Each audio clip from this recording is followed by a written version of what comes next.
Okay. Hey, good morning, folks. Can you guys hear me okay? Hello, hello. Lane, can you hear me okay?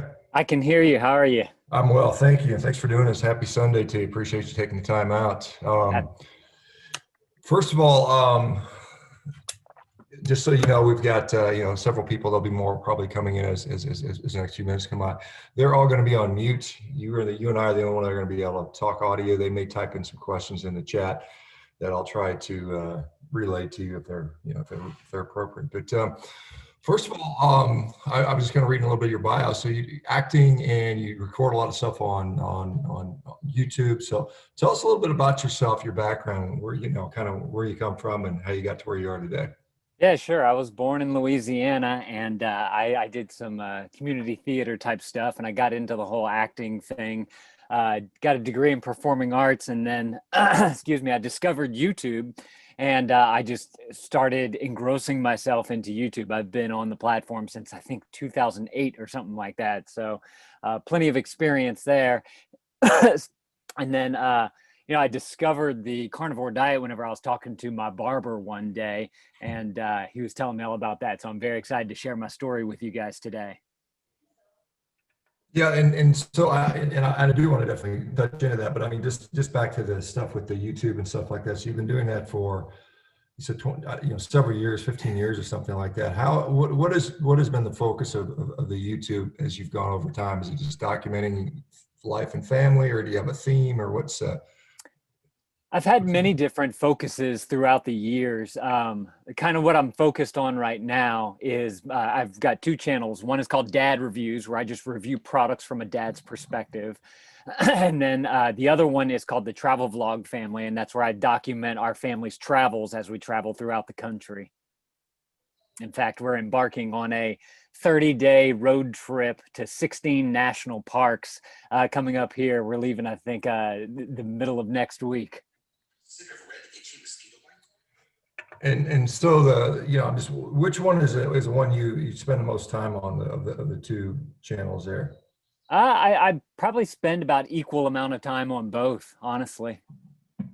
And so are you, the traveling stuff, are you fairly nomadic, or is it just, you travel a lot? I I mean, just travel a lot. My wife's a teacher and I work from home. So whenever she's not in school, we're able to get out there. okay. And are you traveling, is this all over the world, or mostly in the US, or where do you guys tend to go Mostly in to? the US because we have three kids and one of them is 2 years old.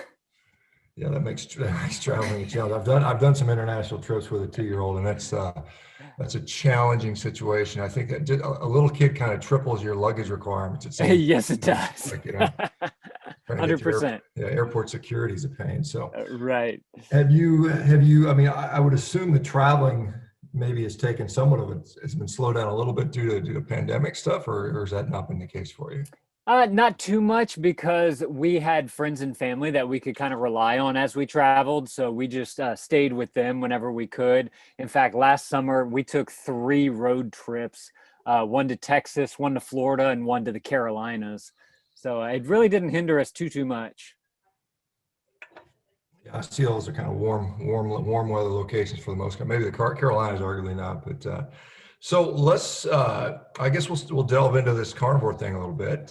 So you said your barber introduced you to that. That's kind of an interesting conversation. How did that sort of Yeah, come up? How did that come up? Were you complaining about your diet or something? He just kind of told you about it, or how did that work? no, I think I've been going to this barber for decades. And I was like, man, you look different. Like something's changed about you. You know, what you got going on? He's like, oh, well, I lost about 40 pounds. I was like, oh, yep, that would be it. And so we just started talking, and he was telling me about how he started this carnivore diet. And he's been done the keto and the paleo and all those types of stuff.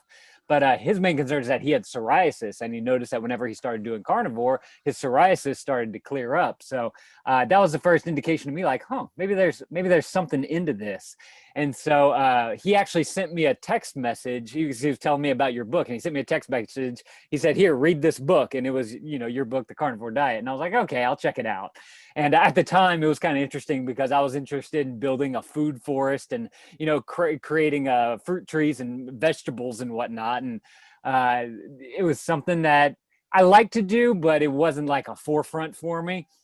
And so he told me about this diet, and I like digested the book a really, really easy read, which is one thing that I loved about it. And I actually remember on the page 84 is the page where you list all of the different ailments that the carnivore diet can fix. And one of them was hemorrhoids. And I'd been suffering with hemorrhoids since I was 14 was whenever I first noticed them. I'm 39 now, just to give you guys some context for time. But I remember going on a roller coaster and I could feel that pain whenever the roller coaster would bump with on the hemorrhoid. It's horrible. And so after a while, I probably a week or so later, they just kind of went away on their own. But then 2012 came along. I was squatting down, pricing some stuff for a garage sale. And whenever I got up, my wife said, you have some blood on your butt, on your pants there. You know, we need to take a look at this or whatever. And so, you know, I bent over and she looked at it. She's a biology teacher, so she kind of has an idea of what she's looking at. And whenever I was coming up, I immediately passed out. I believe all the blood rushed to my head, and she said she tried to get me to come to, and I came to, but then went back down. So she called 911. I ended up in the hospital. It's funny because as they're rolling me out onto the stretcher, I was like, I'm fine. You know, I came to, and I was like, oh, I'm fine. You know, there's no, you know, I don't really need anything. But my hands locked up. I couldn't move my fingers. It was a really strange phenomenon for me. I'd never had that done before. And eventually, as time, you know, throughout the time that they were stretching me out, I kind of got some feeling back into it and whatnot. But that's whenever the hemorrhoids really got bad. And every time I had a bowel movement, they would bleed. And it would take me 30 minutes to an hour just to use the bathroom, clean up everything, make sure the blood stops. If I needed to, push the hemorrhoid back up into my anus, and then try to go about my day from there until I had to go to the next bowel movement. And so I talked to my aunt, who was also a nutritionist, and she was like, oh, maybe you should try some smoothies, you know, some avocado and some berries and some kale and some spinach and whatever. And I was like, okay, I'll give it a shot. And so for a few years, probably 3 years, I was doing these smoothies and nothing was really changing. I was still having the bowel movements with the blood coming out.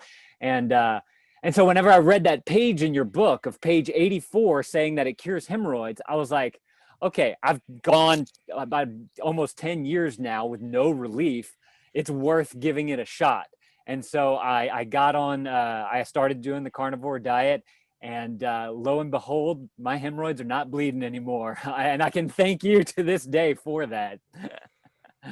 Well, I'm relieved to know that I'm preventing bleeding from butts occurring around the world. That's good to know. I mean, Yeah. yeah, no, that is, you know, obviously that's that, you know, for people who don't know, that's one of the most common causes for blood, you know, bright blood on, you know, if you're bleeding, most likely it's a hemorrhoid. I mean, there's other issues there, but, and, you know, it's in the, you know, all those, and I wrote that book in 2019, you know, I started in 2018, wrote 2019, and all of those various ailments that I've seen, you know, I'm not claiming that it cures this 100%, but I've seen those issues resolved with a carnivore diet, and that list has only grown, I mean, significantly since I wrote that. So we see all kinds of crazy things, and you know, if you think about it, you know, all of these modern chronic ailments that we deal with likely have lifestyle related etiologies, and so I think diet is one significant part of the lifestyle, and I think it's pretty fascinating to see how much truly, you know, these modern diseases are caused by modern food. And I think that's a pretty fair heuristic, I think. And so interesting. So you so you got past the bleeding hemorrhoids. We're relieved to hear that. You know, I know I'll sleep better tonight knowing that. But I'll sleep better too. yeah, exactly. Yeah, I mean, you know, what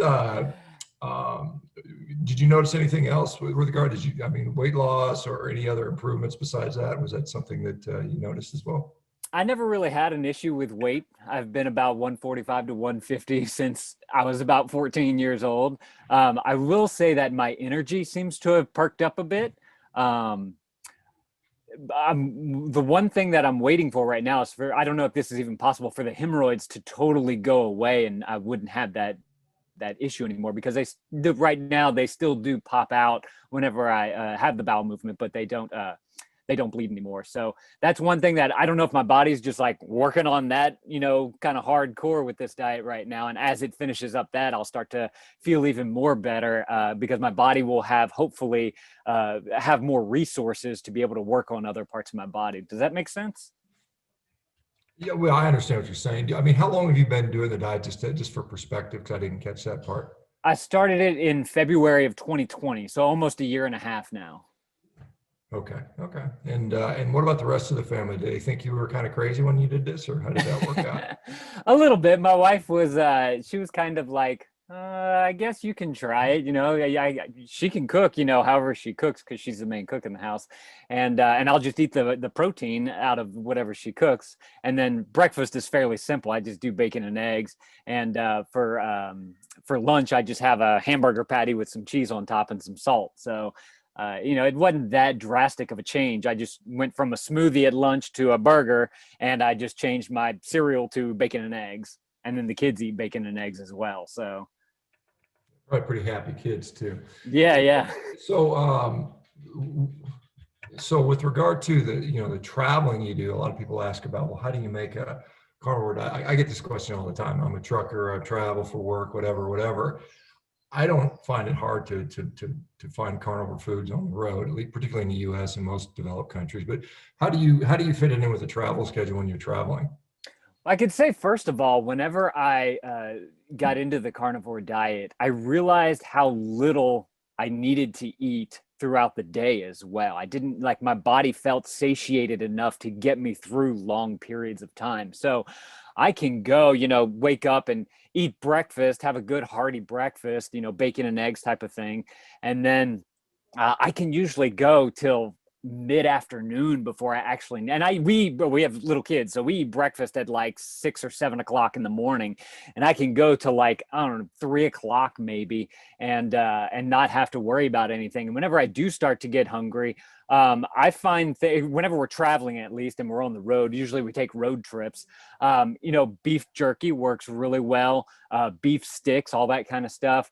There's actually in Texas, whenever we went in 2020, we stopped at the Buc-ee's in Texas, and I noticed that they had it was like a brisket wrap kind of thing. It was a tortilla with meat in it and some cheese on top. And I was like, oh, I can just open this up, eat all the meat and cheese out of there, and throw away the tortilla. And it worked great. I ate about 3 of them, and they tasted fantastic as well. So, and then that gets you to, by the time you get to your destination, you're going to want to have dinner by then. I don't really need snacks anymore, road snacks, stopping at convenience stores and all that. It's just, it's unnecessary whenever you're actually filling your body with the things that it needs to be satiated. Yeah, yeah, there's a lot of truth to that. You know, it's the Buc-ee's. You know, the Buc-ee's has taken over a lot of Texas. For people who aren't familiar with Texas, a big kind of a gas station / convenience store. Basically, it's kind of become an institution in parts of Texas. And when I went to the guy that started that company, you know, was basically I went to high school with him or his family, and so it's kind of interesting. I went to high school with you know, Rand Paul and, you know, some interesting people in that part of Texas. But so now on the YouTube channel, is this something you talk about your diet much? I haven't. I'll have to admit I haven't seen it, but I mean, is it something you talk about? And if so, what's been the reception? I know depending on what the theme of your channel is, you know, if you're already established as a carnivore channel, most of the people are there for that content and they're supportive. But if you're kind of an independent guy, that's kind of it's the opinions are very different. You know, when you get outside the carnivore bubble, you see that still most people think you're nutty and crazy and you're some sort of evil person for eating animals or some nonsense like that. But what's been your response? Right. So I started on dad reviews in particular. I started doing every now and again some book reviews of books that I've read. And a couple of them have been carnivore based books. And, you know, I got some, it was interesting to see the comments going on in there. And then I do, you know, taste tests of different foods. So like beef jerkies, beef sticks, and all that kind of stuff. And so one day I was like, you know what, I think I'm going to do a live stream and really talk about my carnivore journey, my experience being on it for however long I was on, like a year or so. And it was interesting because whenever I got in there and I was, going through the chat and whatnot, I asked, what kind of diet do you guys subscribe to? What do y'all eat? And there were like a few people in there that were like, yeah, we're vegetarian or we're vegan and all this type of stuff. And I was like, oh, that's really interesting. I'm kind of curious as to why you guys are in this live stream about, carnivorism and that type of stuff. And they were like, yeah, we just, interested in you and seeing what you have to say about it. And, I kind of went through my whole story, just like I did with you guys here, and told them, the successes that I've seen throughout along the way. And I always tell people whenever I talk about it too, is that, do what works for your body. If eating vegetables works for your body, then do that. But don't diss the other side without trying it. So if you're going to eat vegetables, that's great. Do your thing. But I'm going to tell you, don't say something bad about this other way of eating that you haven't even tried yet to see how it even affects your own body. And so I think once I kind of started the conversation that way, they were a little more open to what I have to say and kind of hearing about my experience and what I went through. And everyone seemed pretty open about it from that point on. Yeah, and I think that's a theme we have here about, I'm fully supportive of somebody that wants to pursue a plant-based diet. But what I'm not supportive of somebody demanding that I acquiesce to their demands, and eat like they want me to eat. I mean, that's none of their business as far as I'm concerned. And you won't find us pushing legislature to outlaw eating vegetables or outlaw veganism or any of that stuff. Whereas the converse, I can't say is true. We have a lot of people that are, they tie this up into animal activism, and they very glaringly fail to acknowledge, the millions and millions of animals that die that produce plant food. I mean, it's just, or the fact that in the United States, plant agriculture is responsible for more greenhouse gases than animal agriculture. It's 5% versus 4% according to straight up EPA data. So this is something that, I just, it's just willful self-deception, and some of them just kind of want to do that just because they think that you're eating your pet dog or something like that. And it's very, and yet they have no problem with, the humane slaughter, well, there's no way to humanely slaughter an animal. Well, I guess, is poisoning an animal and letting it die in the field over a course of several days to several weeks, slowly, painful death, is that humane? And of course it's not. I'd rather have the go quickly type of thing, because either way that animal goes into food production, whether it ends up on the plate or not, is different. There's no real difference in that in my view. Okay, so we get that ethical dilemma out of the way. I'm sure it's not an ethical dilemma for me, and I don't think most of us have a problem with it. But what have you, so has your sort of approach to a carnivore diet differed or changed over the year? Because, some people, they get in there and they, depending on who's influenced them, they think that they're only going to eat this, or they're going to eat, all kinds of raw meat, or they're going to eat a bunch of different various organs, or they're going to supplement this or that, and they try different things. And, for some people it works, some people it doesn't. I try to keep it very non-specific and fairly simple, and let people figure out what works for them. I don't think there's any one prescription where it works best for. And, so, but what has been your experience? Because you're describing kind of a standard meat diet, a little meat, a little bit of cheese, and you're good. Like many of us find out that's all you need. Whereas other people are very, very particular about, I'm going to do exactly 1.3 ounces of liver 3 days a week. And, I'm going to eat, this way or that way, and I'm going to take this supplement. How's your journey been? So I started off very basic, like kind of your approach, and just hamburger patties and steaks and whatever kind of meat we can find. And then as I was on the diet, and my wife kind of saw some of the changes that I've been through and whatnot, she kind of got interested in incorporating more and more animal meats and fats into her diet. I think she does more of like a keto type of thing. But we decided that we would search out a local butcher, and we found one down the road that does really well as far as packaging like you can get a quarter of a cow from them, and we have a big giant deep freeze that we use. So we do get many different cuts of meat. And then one day we asked them, you know, can you do you do anything with any of the organs? Can you do anything for us with that? Because we've heard about, you know, getting some liver in there because it is so nutrient dense. And one of the things that my wife read about was having ground meat, ground pork, and ground liver kind of mixed together. And so we asked the butcher if they could do that for us, and they were you know, very happy to do it. And so we were able to get some of that, and she made a delicious meatloaf out of it. And then she also had just had some regular ground liver without it being mixed into anything. And she made some rice dressing, like a traditional Cajun rice dressing, usually made with ground liver or other organ meats. And that was really good. So that was a way for us to kind of start trying some of these organ meats. We tried, the first attempt we had at liver was just kind of browning it in a Le Creuset pan. And we couldn't stomach it, unfortunately, you know, because it's definitely an acquired taste. But anytime we can get it kind of mixed in with other things, we seem to be able to palate it a little bit more. So once we kind of figured that out, we tried some other different things just because we were interested. We'd never tried like a heart before, a kidney before, and the butcher was able to supply that for us. And so we had a few of that. She did the heart mixed with some meat and like a gravy type of thing, and that was really good. The kidney we didn't really care for that much, so we never went back to that one. But that's been great as far as facilitating getting some of those organ meats in there if we wanted to do them.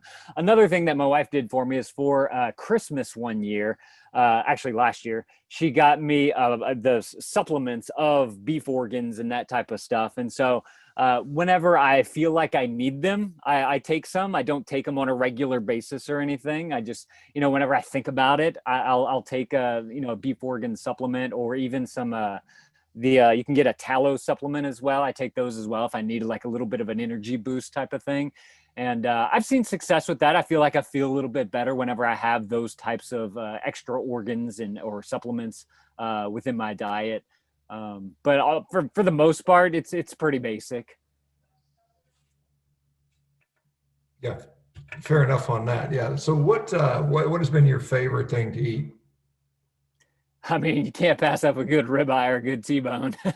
We had T-bones the other night. My wife's she's, like I said, was the main cook, and she's learned how to really tackle a grill as well. So she's been you know, grilling up some T-bones and some sirloins and some ribeyes, and you just can't go wrong with that. I love it. And then I love how also she'll get bored with food, cooking the same thing over and over after a while. She likes to have a little bit more variety. And so she'll go out and do a little bit of research about, okay, what can I do with this type of meat? Or what can I do with this organ? How can I incorporate it into something else to change it up and make it a little bit different? And that's been really good. That's whenever we kind of discovered the whole meatloaf and the grinding of the three meats together. And that's I really like how she kind of really handles that for the family. Have you guys gotten into, I mean, as part of your review, are you reviewing like cooking things as part of the reviews that you've done with regard to this so far? As far as like the meats and whatnot, no. But as far as like grills and grill accessories and that type of stuff, you know, we do some of that, but not too much of the actual cooking. Yeah, well, I mean, specifically like the grill stuff. I mean, what have you found that you've enjoyed that other people might be interested in? We actually we had an old grill that my dad gave to us because he used to have a fishing camp down in Cocodrie, Louisiana. And it was a small thing. It had run its course, and so we needed a new one. We actually picked up, it was a Weber something. We got it off of Craigslist actually because we wanted something that was used and wanted to make sure that we liked it. Weber, it wasn't a Genesis, it was the other one, the Spirit 2 maybe or something like that. It's a 4-burner type of deal and works really well. We got a little temperature probe thing to be able to check the temperature while the meat's cooking, and that's been fantastic. We actually, whenever we took our trip to North Carolina, we were meeting up with another YouTuber, and he was let us stay at his house, and he does a grilling channel. It's called Eat More Vegans, and his name's Al, and he showed me just some of the different, you like that name? He showed me some of the different ways that he prepares his meats, and it was really interesting just learning from him. So if you're looking for like a really good, and he actually has started a more keto diet recently, and so he kind of tailors some of his recipes that way. But if you want to see like some high quality, good production value of cooking, I can definitely recommend his channel. But I got to go to his house and just see all the incredible meats that he was cooking with, and it was so good.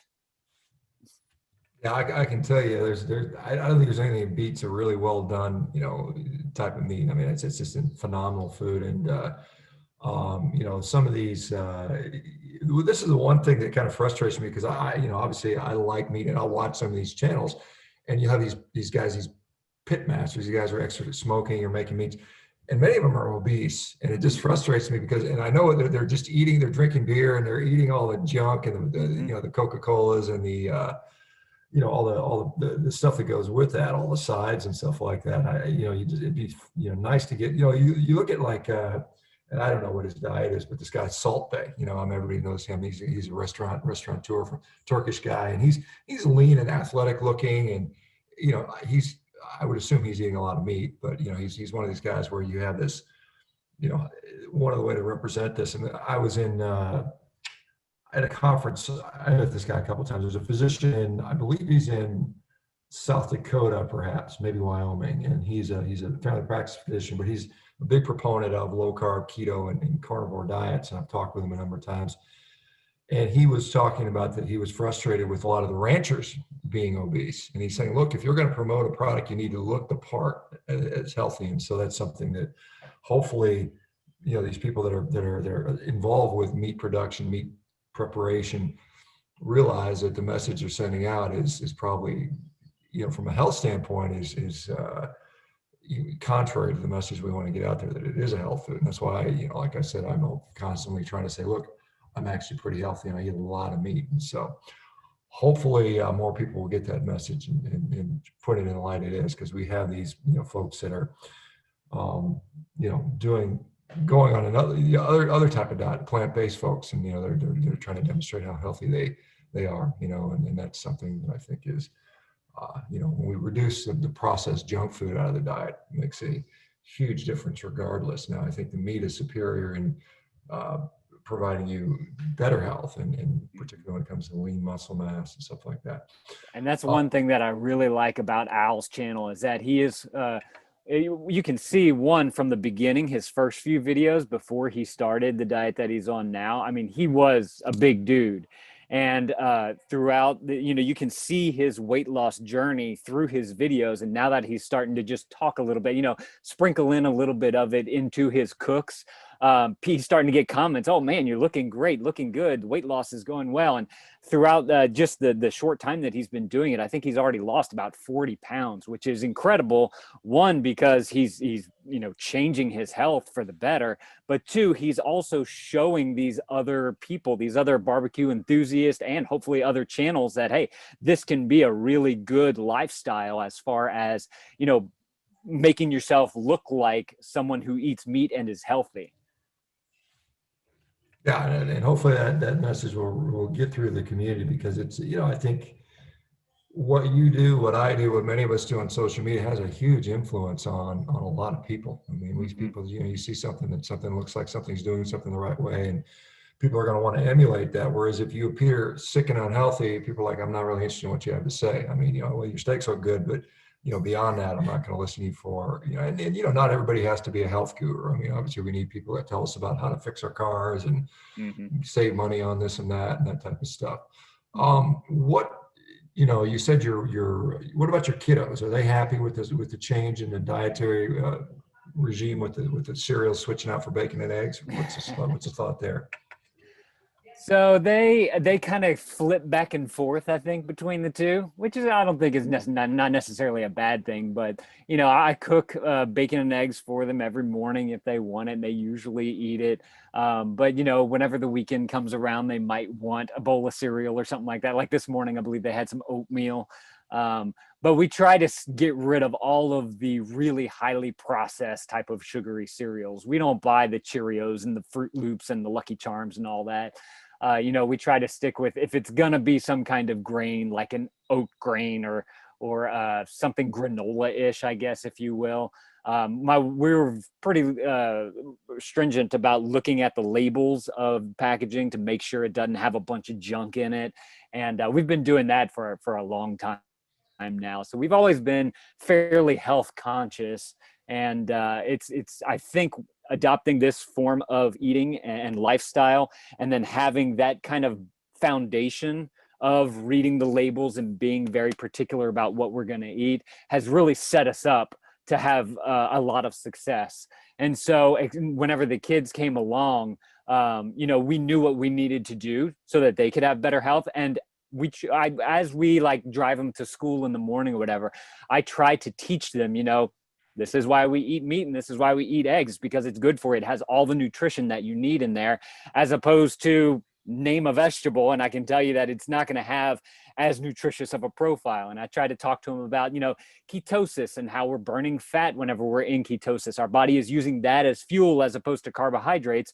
And whenever you do eat carbohydrates, I ask them, did you notice how you got hungry around this time of day, the early morning area? And they're like, oh yeah, I kind of did. And then I'll give them, bacon and egg breakfast, for a few days. And then I'll be like, oh, did you stay pretty full throughout the day? And they'll be like, oh yeah, I did, So I'm trying to teach them by actually doing and showing them. And I think that something like that is going to stick with them as they get older as well. Yeah, kids will emulate what the parents do. There's no doubt. Your Yeah. biggest influence, particularly as you're young, Mm-hmm. and that's a great thing to do. And I know as a parenting hack, if you have a lot of kids, and I've got four, and sometimes trying to manage their all appetites when they're eating basically a high carb snack based diet. You're literally handing out snacks all day long. This is years past for me. It's every Yep. 15 minutes someone's hungry, Mm-hmm. and it's just like ridiculous. And so what I found now is, like, Saturday morning, I'll cook a big feast of eggs and bacon, and I might throw I might even make some waffles out of chaffles out of cheese and egg, and very much high in animal-based products. And they're done. They won't even talk about food until dinner time. And It's it's really, amazing. it's a time saver. It's like a parenting hack. And I think that's something that a lot of people that are exhausted, because little kids can be exhausting. It seems like they've got not only boundless energy, but boundless requirements that you're expected to fulfill. Yeah, it's also if you think about it, a money saving hack too, because that you're going to prepare this amount of food for breakfast. It's more than likely all going to get eaten because they're breaking their fast, and so they don't need all those snacks throughout the day because they're going to be full until at least lunchtime.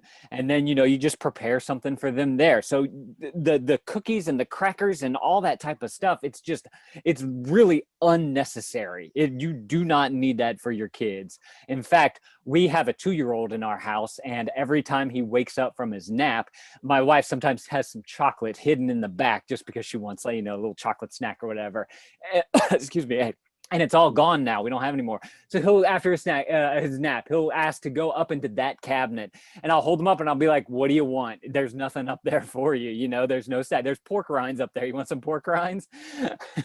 So it's amazing how throughout time, their bodies change as far as what their needs are, especially once you get them off that routine of snacks and crackers.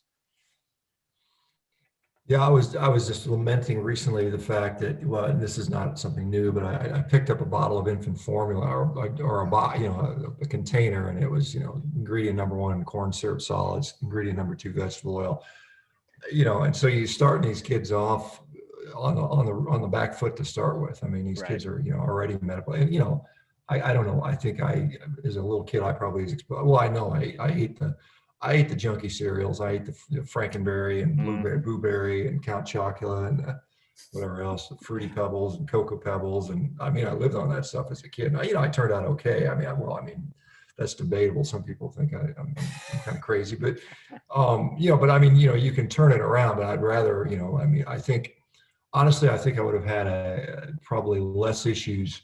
Because as I try to portray health now, I mean, my probably mid 40s, I was probably on my way to, cardiovascular disease and other metabolic issues. And fortunately I figured that out. But, it's great if you find that out early, you can avoid all that, because there's a lot of people that, I think for me, all the years of athletics kind of mitigated some of that, because I was constantly exercising and competing. And I think that kind of sort of minimized the effect for many years, but it didn't nullify it. And so, anyway, let me ask you about, as far as the acting stuff. Are you still doing any of that, or is a YouTube channel the acting outlet? I mean, are you guys? I mean, I don't know how is it. I mean, I do the bare basics, and people complain about my production quality. I just pick up the phone up and start talking. I might throw a few graphics in there, but I'm not very good at this stuff, right? I mean, I guess I just don't take the time, because I just don't have the time, quite honestly. I'm too busy with other things. But what is the I mean, are you guys like, how do you do YouTube? You have professional cameras, or what do you guys have going on with what makes that happen? I do use a mirrorless DSLR for all of our travel type of stuff. I don't have it here in the room with me, but it is, I mean, I guess it's pro consumer grade. It's about a $600 camera or so. And then I use, GoPros, of course, you go underwater and all that type of stuff, because whenever we're out traveling, we usually try to be active. We go hiking, we find lakes, we go swimming, we do all that type of stuff. We just want to be outside with our kids in nature. And that's kind of what we like to promote. We want to build a stronger family bond with our kids, and we believe that getting them outside and active and doing things outdoors is the best way to do that. And whenever you're traveling, not only are you doing that, but you're also solving all the travel problems that come along with, traveling as a family. So, we do that. And then for the Dad Reviews channel, I use that same camera with the lens there. And that's a simple setup. Actually, my tripod for that channel used to be just a this right here, a toilet paper towel roll. And I just stick the camera on top of that and roll with it. And actually I had a friend come over, and he was watching me do this one day. And he was like, why don't you get a tripod for all of your stuff? And I was like, the reason why is because whenever I want to actually show a product, I like to grab the camera and take it and show what's going on there. I don't want to have to take the time to unscrew it off of the tripod and all that. So it's mainly just a time saver type of thing for me to be able to not have to do all that. Sometimes simplicity is better. But as far as the acting is concerned, I don't really do that much acting anymore. It's mainly all YouTube based, because whenever I was in college, I was going for a degree in performing arts, and I made it through about my sophomore, junior year. And I got together with a friend, and he showed me his camera and how editing software works. And I was like, oh, this is really cool. Can you show me how to do this? And he was like, no, go get a book. So I went to the bookstore and I got a book. I read it cover to cover, and then I just delved right into it. And I learned editing all on my own. Granted, I had time because I was in college back then with no kids. And so that's kind of where I got my first few chops. I was doing short films and that type of stuff, and I was going to make a short film and send it out to film festivals. But then around that same time is whenever I discovered what was going on YouTube. This is probably like 2007, 2008. And I saw that, all these people are just putting out these videos online and creating this community based around the type of content that they like to create. And I was like, oh, wow, this is like an audience online. This is perfect for me. And so I decided to go that route because mainly the film festivals, you had to submit your film, and it costs so much money to be able to get it in there, and you're not even too sure if it's going to be in there. But whenever you go online, you can just upload to whatever site you want. And with YouTube, there was no fees or anything, and you could still have people see your short films and whatnot. And so I kind of dove into that as hard as I could. And that's where I am today, 13, 15 years later, however long it's been. Yeah, one of the concerns around the social media in general, and YouTube's no different to that. A lot of people find that you know, they become demonetized, algorithm drives away traffic, certain things get censored, certain videos get taken down. What has been your experience with that? Have you struggled with that at all? Or do you find that you don't talk about certain things because you're worried about sort of censorship? The only thing that I really concern myself about with as far as censorship is concerned is I try to keep my stuff family friendly, so I don't curse in my videos. For a while I was a daily family vlogger where I just vlogged our day as a family every single day. And one thing that I would do is I would tickle my kids. I like to tickle my kids, make them laugh, have a good time, kind of roughhouse with them, and over the time that I've been on YouTube, I realized that tickling of kids is a very pedophilic type of thing. So I changed all the titles on those videos. I tried to steer away from that type of content now. So that's, I guess, one part of censorship, if you will, just because I don't want to have that type of audience, because the way the AI works is once it finds a person like that, it's going to go out to more people that have that same type of personality, and it's going to feed them that type of content. That's actually one struggle that I'm having right now on our travel channel. Is one day I took the kids out to go just have some fun at a hotel riding elevators. So we got in the elevator and we ride up and down and show them all the buttons and everything. And apparently there are people who are considered elevator enthusiasts, and they just like to watch these videos of people riding elevators. Well, lo and behold, this becomes my #1 video on the channel with over 1 million views. And now I'm stuck with the AI just constantly feeding my channel with these elevator enthusiast people. So I'm really debating now of like, do I just go that route and kind of feed the AI what it wants and what those people want, or do I need to steer away from it and try to turn the channel around, which I'm finding out is very hard to do. So what I might have to do is create a whole new channel to just for the travel content, and also have an elevator channel. So that's just been one of my struggles, because I've done so many different type of content. I never really stuck to like, a health-based content or something like that. I noticed the same thing with an older channel that I had. I was doing a bunch of science experiment type of stuff, but I was also incorporating a whole bunch of other things. Well, I had another video get 7 million views where I show you how to make a homemade lava lamp. And now everybody wants these like DIY how-to type of things. And I never could break out of that cycle. And that's where I started a new channel. So that's been my main struggle with YouTube. It's, I guess, not being focused enough on one particular thing. And, if you deviate just as slightly and the AI catches on to that and it makes it pop, then you better be sure that you like to do that one thing, because it's going to just keep feeding that. That's interesting. I didn't know there's people who spend time watching people on elevators. I guess I remember somehow I got sort of this thing with like adults opening little kid toys and just kind of marching them around. And I was reading that these people are getting, I mean, they're making careers out of that. They open little kid packages and pretend to play with them. And little kids spend hours mindlessly watching it. And so they target these little kids. And I think that's just, I mean, I guess more power to them, but it's shocking to me that you could actually have a viable career opening toys. But I mean, it's just, it is kind of crazy. And I guess the elevator thing, I guess there's people into everything, it's Right. kind of interesting. And so, I mean, it's, I guess you could cook steaks on an elevator. I don't know. What would be that? Maybe you could try to do some kind of super steak or something like that. I'm sure the fire marshal will love that. Yeah, yeah. We actually spent a month in a hotel, as I've mentioned, many people were moving, and the home we're moving out of is being renovated so we can sell it at a better price. And we're in a hotel, and a lot of time in the elevator. And I had my few cooking things I brought with me in the hotel room to try not to set off the smoke alarm, and so I was able to manage that pretty well. But it can be a challenge there with that. Absolutely. That's funny. So, are you, as far as the videos you do, do you have like a tempo? I mean, is it like I try to do one a week or one every 3 days, or what's worked for you well? Lately, I've been doing on the travel channel. I've been doing 2 a week. I'm really thinking about going down to 1 a week. Just to, I have an editor that works for me, and so he just to give us some time to be able to manage that amount of videos in between there. And usually, from what I understand and everything that I know about YouTube, it seems like 1 a week is kind of the sweet spot.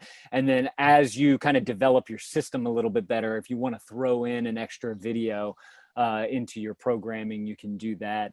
The Dad Reviews channel, I keep that channel really simple. And so right now I'm doing between 3 and 4 videos a week. I just kind of do an every other day. So it kind of depends on what cycle of the week I'm in. I used to be every day on that, and I was getting kind of burnt out with that. And some people suggested that I slow it down a bit. So I think eventually I'm going to go down to maybe a Monday, Wednesday, Friday type of thing on that channel. And that's mainly because I know that I can pump out the content because I don't edit the videos. I want them to be very raw so that people see my full review of what actually happens whenever I'm being tactical with the product. And the products you design, you review, is that subscriber requests, or do you just think I want to, hey, I'm interested in this, I want to review it? Do you get the products? Do some people send you the products, or how does that work typically? All of the above. Some people, request something, and so I'll go and fill their need because they are interested in that.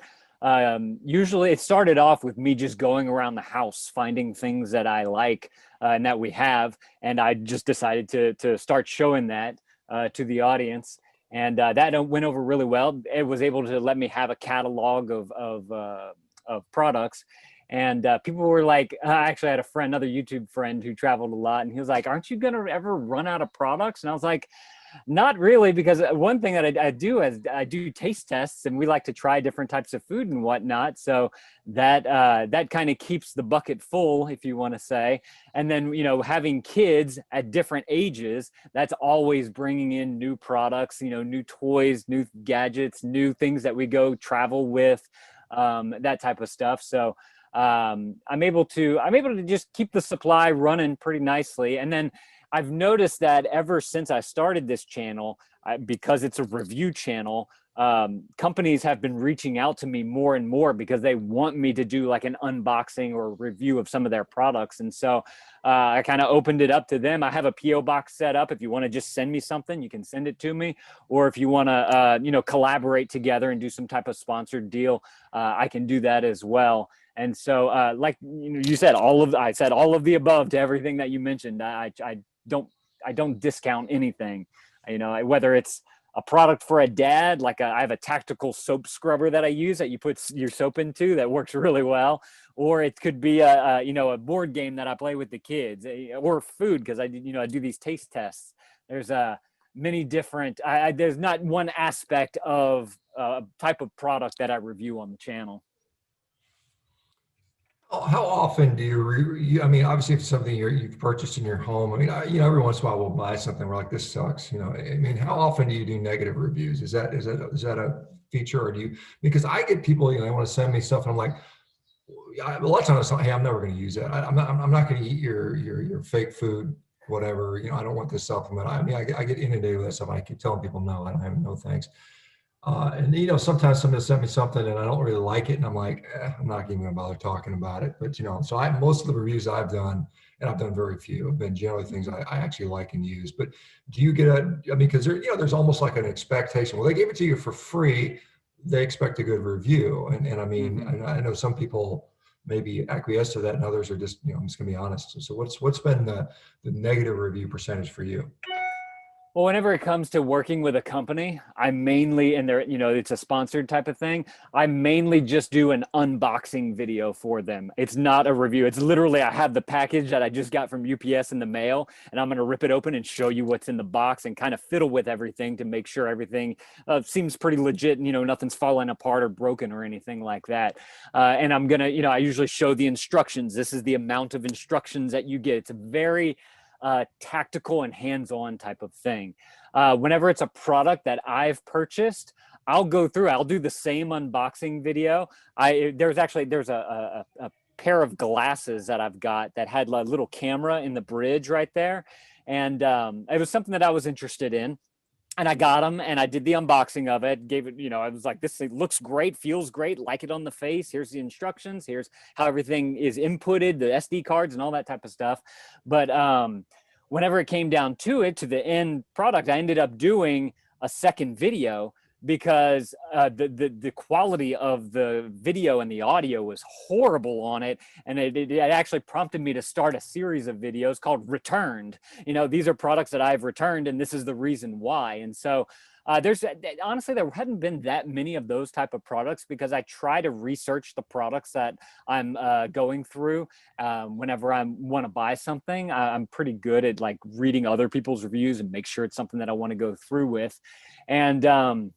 And so there hasn't been, about a handful, I want to say, of products that I've actually had to give a negative type of review or return type of review on.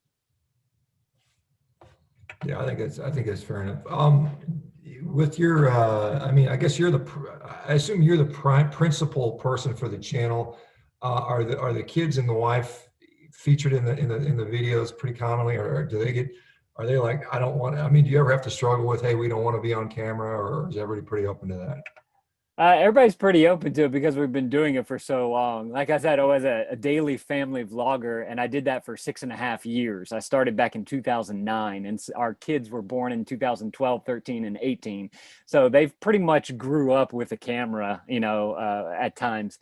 And so they knew that dad was the guy with the camera and all that. My wife was never really into holding the camera. Like, she doesn't like to do this, but if I, put it on her and ask her questions, insight as to what's going on, what we're doing, that type of thing, she's very open. She's a teacher. She teaches teenagers. So she knows how to talk to an audience, that type of thing. So there's not really any issue there. As far as with the kids, they've grown up with the camera. They kind of are used to it. And since I don't do it as often now, mainly just whenever we're traveling, or my daughter does horseback riding lessons. And so we usually make a video of her horseback riding lessons. They're getting to the age where they're interested in the camera, and they're like, oh, we're going to do a silly dance or whatever. And my mom gave them some little cameras that they use for Christmas, and they, make little short videos and whatnot. They just sit on the camera. We don't really do anything with them, but they're, I honestly think that it actually, because they've had that presentation experience of being on camera throughout all the years that I've been doing it with them, it actually has made them more vocal, more open to presentations, not as shy, that type of stuff. So in that way, I look at it as a benefit. Of course, there's the negative side to it where, they may not want to be on camera at a certain time, or, their friends are starting to find him, then they may start getting a little bit of, is this the cool thing to do that dad's doing, right? Yeah, just with social media, there's a lot of options out there. There's, Instagram and Twitter and YouTube and TikTok and probably 10 other ones that are coming. Are you finding that you just kind of focus on one area? For me, I'm trying to get a message out there. So I'm kind of casting a broad net. So I don't focus on any one, and probably the quality of my content on any one is probably mediocre at best, but it seems to get the message out. But are you strictly YouTube, or do you do other social media as well? I mainly focus on YouTube, but I do have presences on Twitter and Facebook and Instagram and all that type of stuff. And like you say, you want to get your message out, and you do that in the best way that you can with the time and equipment that you have, right? And so, some of the videos that you see go viral are not edited, and they're usually shot on something that's not that great a quality, and it's because it resonated with somebody. That's all you need. You just need to be able to make someone understand the message that you're trying to hopefully help them with.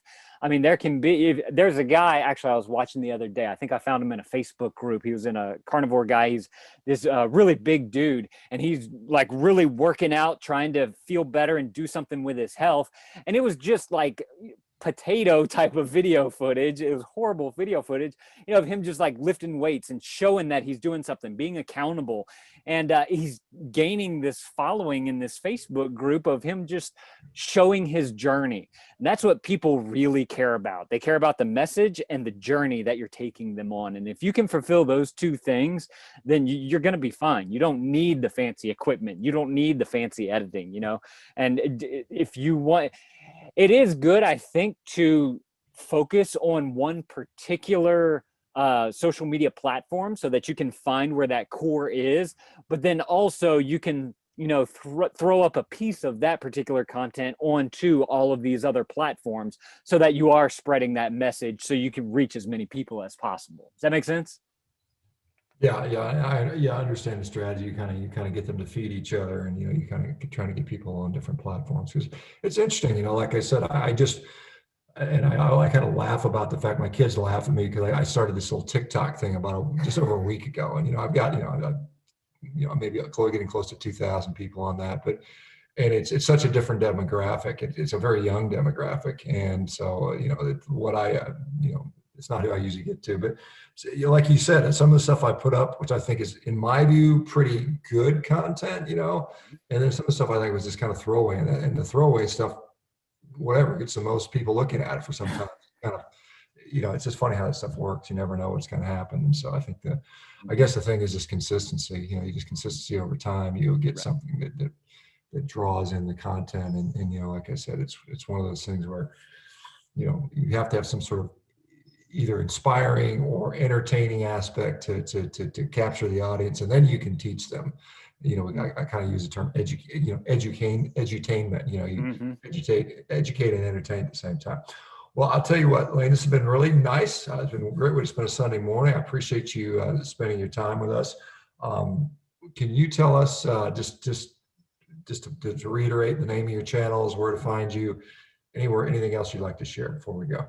Sure. Yeah. If you're interested in family travel, you can check out the Travel Vlog family. It's VLOG family.